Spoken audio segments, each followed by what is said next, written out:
생애빛 5분 산책에 오신 여러분들을 다시 한번 진심으로 환영합니다.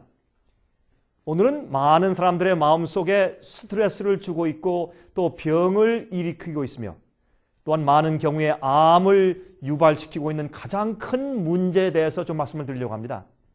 그것은 죄책감의 문제입니다. 여러분들은 마음 가운데 혹시 죄책감을 그냥 가진 채 지금 살고 계시지는 않습니까? 한 중년 신사가 시카고의 한 거리를 걷고 있다가 갑자기 전봇대에 기대더니 흐느껴 울기 시작했습니다. 한참이나 울더니 터벅터벅 걸어서 경찰서 안으로 들어가는 것이 아닙니까? 그는 15년 전에 사람을 죽인 사람이었습니다.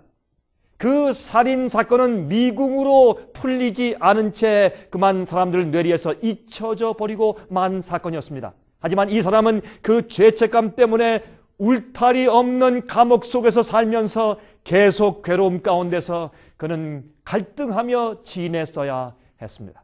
그가 살던 지난 15년은 정말 자유로운 삶이 사실 아니었다고 그는 고백을 하였습니다. 하늘과 나밖에 모르는 일이기에 숨기고 살면 아무도 모를 일이지만은 자기 자신의 양심의 소리가 컸습니다. 그 죄책감은 해결할 길이 없었습니다. 무엇을 해도 행복하지 않았습니다. 그래서 15년 후인 그날에 바로 그가 사람을 죽인 바로 그날에 자수를 했습니다. 경찰서장이 깜짝 놀랐습니다. 판사가 형편을 다 듣고 나서 꽤 많은 양의 형의 언도를 감해 주긴 했습니다.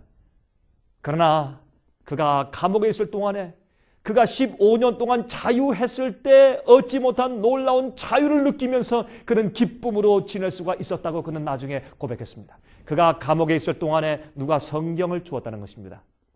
그래서 자기가 자기 죄를 진짜로 용서받을 수 있는 길이 무엇인지를 발견했습니다. 사람들에게서, 법정에서, 판사에게서가 아니라 하나님의 용서와 구원을 그가 발견하게 된 것입니다.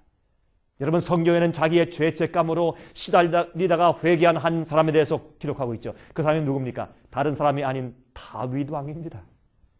시편에 그의 죄책감과 회개에 대해서 말씀이 기록되어 있죠. 시편 32장 1절부터 4절까지 다음과 같은 말씀이 기록되어 있습니다. 허물의 사함을 얻고 그 죄의 가리움을 받는 자는 복이 있도다. 마음에 간사가 없고 여호와께 정죄를 당치 않는 자는 복이 있도다. 내가 토설치 아니할 때 종일 신음함으로 내 뼈가 쇠하였도다. 주의 손이 주야로 나를 누르시오니 내 진액이 화하여 여름 가물에 마름같이 되었나이다. 여러분이시여, 그가 회개치 않을 때, 죄를 고백하지 않을 때 죄책감이 그를 눌러서 뼈가 마르게 되었어요.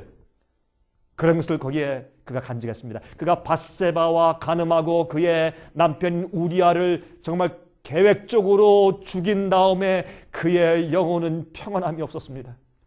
나중에 나단 선자가 와서 왕이시여 당신입니다 라고 손가락질할 때 그때 그는 머리에 재를 쓰고 옷을 찢으며 무릎을 꿇고 하나님께 죄를 고백하며 회개했습니다. 그 이후에 그는 참 여름에 마른 것처럼 찌들리는 뼈가 마르는 그런 고통과 죄책감 가운데서 드디어 해방되어서 그는 마음 가운데 평안을 얻게 되었습니다. 여러분들이시여, 혹시 오늘 이 5분 산책을 시청하시는 분들 가운데서 남모르게 마음속에 숨겨온 죄책감 때문에 고통당하는 사람들이 있지 않습니까?